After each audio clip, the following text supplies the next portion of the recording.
Hey, honey? Yeah, what's up?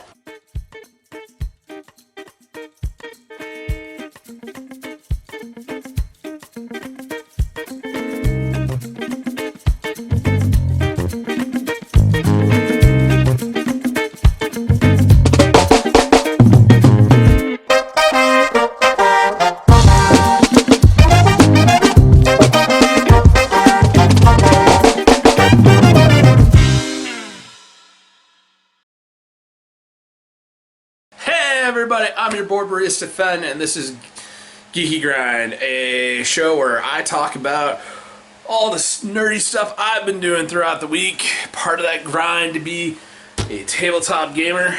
And this week I'm going to talk to you about Monster of the Week. Did a review for this a while back on the retro reviews.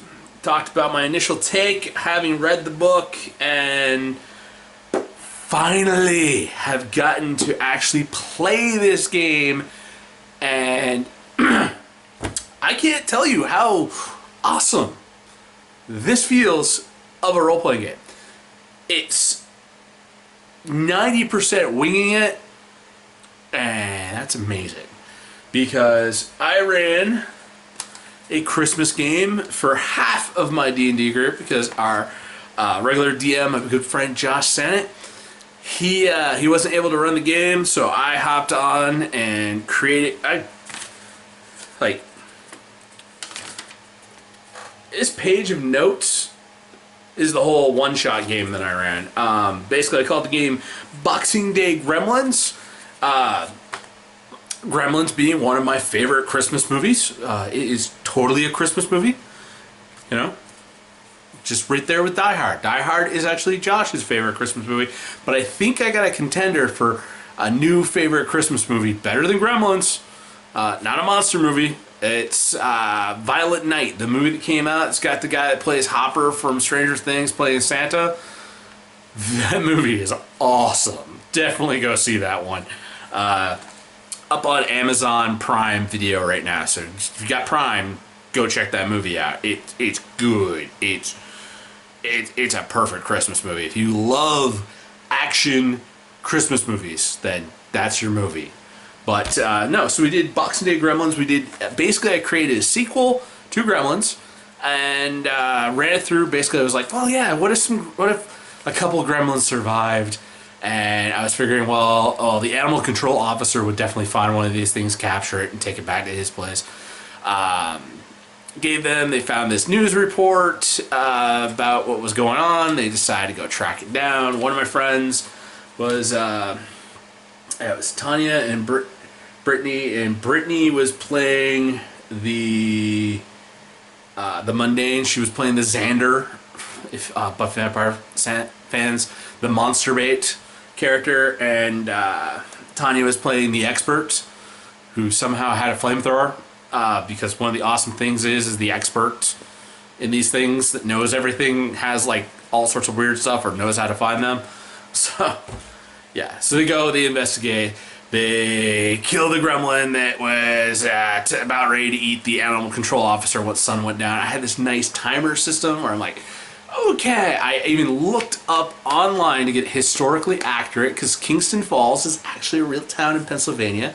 So a real place in Pennsylvania was setting for the movie. So I went, okay, on December 26th, Boxing Day, what time was the sunset? And sunset apparently was at 4:15 on December 26th in 1984. So I was like, okay, they got until 4:15 to find the gremlins and kill them all.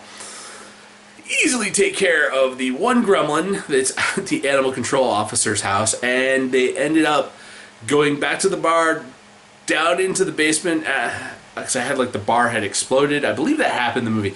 I did not rewatch Gremlins in order to find out and make sure everything was true, but they went back there. It's getting close to sundown. They're down in the basement. They've got the flamethrower. They had to spend some time going to Kmart to pick up the stuff they need in order to make like a UV flashlight so they could like use it to like burn and hold the gremlins in place. They go down there, the UV flashlight gets destroyed, the person's getting attacked. The monster bit, the mundane character has to get pulled out through a old coal chute hatch, because a lot of those old buildings on the East Coast would always have like a coal chute for them. So they get pulled out of the coal chute, and then it's the whole thing of like jump down with a flamethrower to be able to flame everything up. But no, they aren't able to actually hit anything with a flamethrower. They end up lighting all the alcohol on fire, and the whole place, they finally escape, and the whole bar blows up in a fire. The basement blows up in a fireball. Kill the gremlin, save the day. Really was not expecting the game to go that way, and there was you would think it wouldn't be that hard to roll a 7 or better on 2d6s, which is the whole fundamental aspect of how this game is played. You're just rolling 2d6. You would think you would fail that many times, but actually both characters ended up leveling up throughout the course of the thing, gave them some extra abilities. They did pre-generated characters just so nobody really had to take a lot of time to think about the what they were going to do for their character. We didn't have to bog down a lot of time of like character building. It's just a one-shot game, and I like doing pre-generated characters for one-shots just because I'm probably never going to play the character ever again, and as the game master I can kind of be like, they're going to need these abilities, these abilities, these abilities. I thought I was going to have 4 players. I thought DJ and Brittany's significant other were going to join in, but both of them kind of like, yeah, we're good. So it was just me and the 2 of them, and so we had plenty of options to play from for their characters. The gremlins I figured were going to be like really weak monsters, but they had their weakness because, you know, monster of the week. You always got to find the monster's weakness in order to destroy it. Sunlight, fire, electricity, or a bright light shined on them would make them hold still long enough to be able to be shot or anything like that. So yeah, but no, it was a fun game. Like I like playing with the 2 of them because they always come up with off the wall ideas during game. Like because I had them go like Kmart, they're like, what's the blue plate, what's the blue light special? I was like, it's a crock pot. They're like, I can use a crock pot. Like, they actually used the crock pot to capture the gremlin that's at the animal control officer's like barn that he's got in the back of his house to like put all the animals in, to like catch it, wrestle it into this crock pot, and then bring the crock pot outside so the sunlight shines down through the lid until the gremlin all melts and turns into goo. And it was a fun game.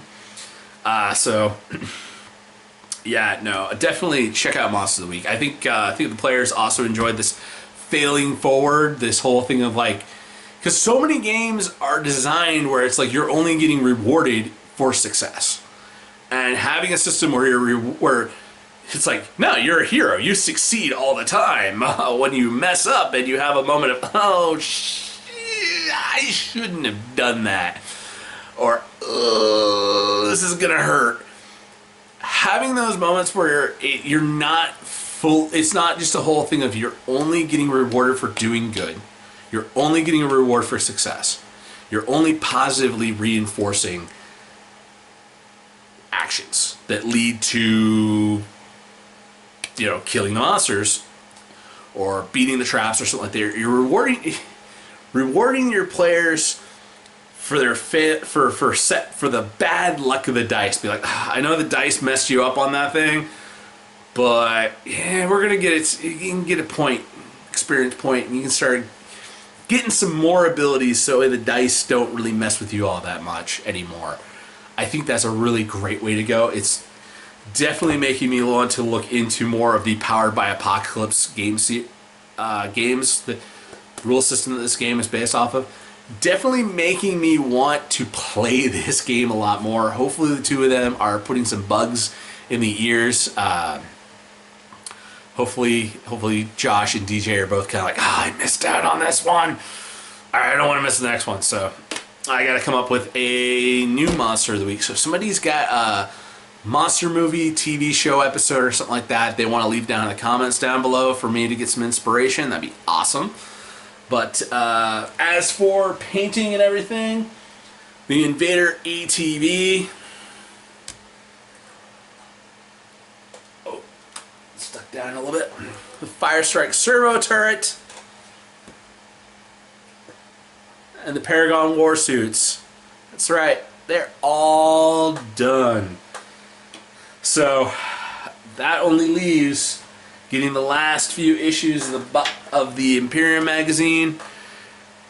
And I got a Necron army to build, but between now and when I start doing the Necron army, it's the holidays. So basically I'm going to wrap up this episode with a thank you for tuning in all year. Have a holly jolly Merry Christmas, and I will see you in the new year.